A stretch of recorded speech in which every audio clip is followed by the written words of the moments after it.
last class, we have studied about why to conserve biodiversity. Today we learn about how to conserve biodiversity. What are the different methods or approaches of conservation of biodiversity? Mainly two approaches are there. Number one, that is in situ conservation, and number two, ex situ conservation. That is in situ conservation and ex situ conservation. These are the two main approaches. Under in situ conservation, so many criteria are there, so many approaches are there. Before that, we should know what is in situ conservation. What do you mean by in situ conservation? In situ conservation means on-site conservation. The organisms are conserved in their natural habitat. Suppose we are going to conserve the tiger, then that tiger is conserved in its natural habitat. In its natural habitat, forest. Forest में ही conservation करना है. अगर उसको conserve करना होता है तो उसका जो नेचुरल हैबिटेट है फॉरेस्ट, उस फॉरेस्ट में ही इसको कंजर्व करना जरूरी है. So that is known as the in situ conservation. Under in situ conservation, you will get so many criteria there, so many actually approaches are there. Number one, hotspot. What is hotspot actually? Hotspot, main 2 points are there. High degree of species richness will be there. What does it mean? Variety of species will be there. Species richness will be maximum. And high degree of endemism. What is endemism? Endemism means when a particular category of animals or plants are found in a particular area, not any other else. Such type of area is known as the endemic area. Suppose if we think about the kangaroo is only found in Australia. So Australia is an endemic area for kangaroo. So that is endemic area, endemism. That is hotspot. Total 34 hotspots are there in the world, out of which 3 hotspots are in India. Number 1 is Western Ghat, number 2 is Himalayan region, and number 3 is Indo-Burma region. That is about the hotspot in India. Now next is National Park. National Park, it is also under the in situ conservation. In National Park is controlled by the government. Human activities are very limited or restricted, and total national parks in India are total 104 in India. That is the national park. Human activities are restricted under certain limitations, fully restricted actually. No human activities are there allowed. Wildlife sanctuary, it is controlled by the government and also by the private sector. Total 544 wildlife sanctuary are there in India. In wildlife sanctuary actually it is more or less similar to the national park, but here human activities are allowed. Limited human activities are allowed. Humans are allowed to build their houses in the periphery of that particular area. They are allowed to collect the forest products or plant products or animal products, plant products without harming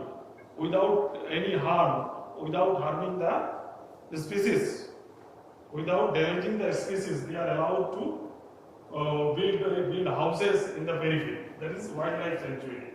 Now sacred groves. Sacred groves actually in our country, some tribal communities are there, and all those tribal communities are generally inhabit in the forest area. Actually they think that the forest is the place of worship and trees and plants are the god. That's why government allow them or to give them whole and full authority of that particular area where they live to protect the forest, and they protect the forest along with the species diversity is also conserved. That is sacred groves. Mainly 3 sacred groves are there. So a few examples of sacred groves. That is Aravalli in Rajasthan, Western Ghat in Karnataka and Maharashtra, and Khasi and Jayanti Hill in Meghalaya. These are some examples of sacred groves. Now this is about the in situ conservation. Next is ex situ conservation. Ex situ means off-site conservation. Off-site conservation when organisms are conserved outside their natural habitat. Suppose if we are going to conserve the tiger which is endangered, then we have to conserve the tiger, pick up the tiger from the forest, and they are kept in a other captivity like zoo, anywhere zoological park. That is known as the ex situ conservation. So it is ex situ conservation, that is offsite the natural habitat, that is ex situ conservation. It is ex situ conservation. Suppose अगर tiger को conserve करना है, tiger कहाँ रहता है? Forest में रहता है. फॉरेस्ट से उठा करके उसको जूलॉजिकल पार्क में रखा जाता है, और जूलॉजिकल पार्क में रख करके उसको कंजर्व किया जाता है. That is known as the ex situ conservation. Under ex situ conservation, so many approaches are there. Number one, zoological park. Basically, zoological park is an area where different animals are kept, and they are, as far as practicable, they are provided their natural habitat. Similar to their natural habitat, that is zoological park. Rare animals, endangered animals, threatened animals are generally kept here. Botanical gardens, here mainly different plant species are kept here. The rare plant species are kept here. Also, human activities, humans are allowed, students are allowed to visit the National Zoological Park and Botanical Park for their study, and research purposes it is also used. Now, wildlife safari. Wildlife safari more or less like zoological park, but it is a botanical park or zoological park. That is wildlife safari, and basically it is closer to the nature. It is closer. Nature के जैसा ही होता है, but limited restriction होता है, boundary दिया जाता है, certain area को boundary दे करके रख दिया जाता है, उसमें wildlife animals को रखा जाता है, जैसे कि elephant, tiger, deer, etc. ये सबको रखा जाता है wildlife safari में with certain limited activities. Now one thing more, under in situ conservation, one thing more, that is biosphere reserve. Biosphere reserve. Biosphere reserve.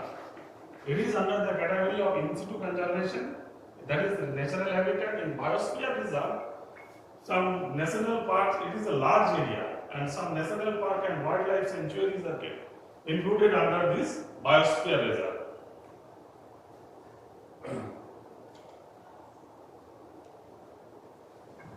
Now, under ex situ conservation, we have already discussed about the zoological park, botanical garden, wildlife safari. Now, what about the cryopreservation? It is under the ex situ conservation. Cryopreservation. What do you mean by cryopreservation?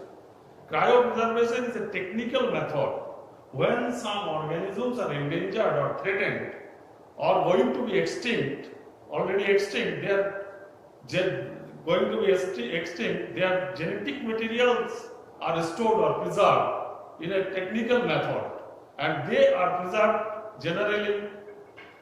Suppose the cell may be preserved, the tissue may be preserved, the pollen may be preserved, the seed may be preserved.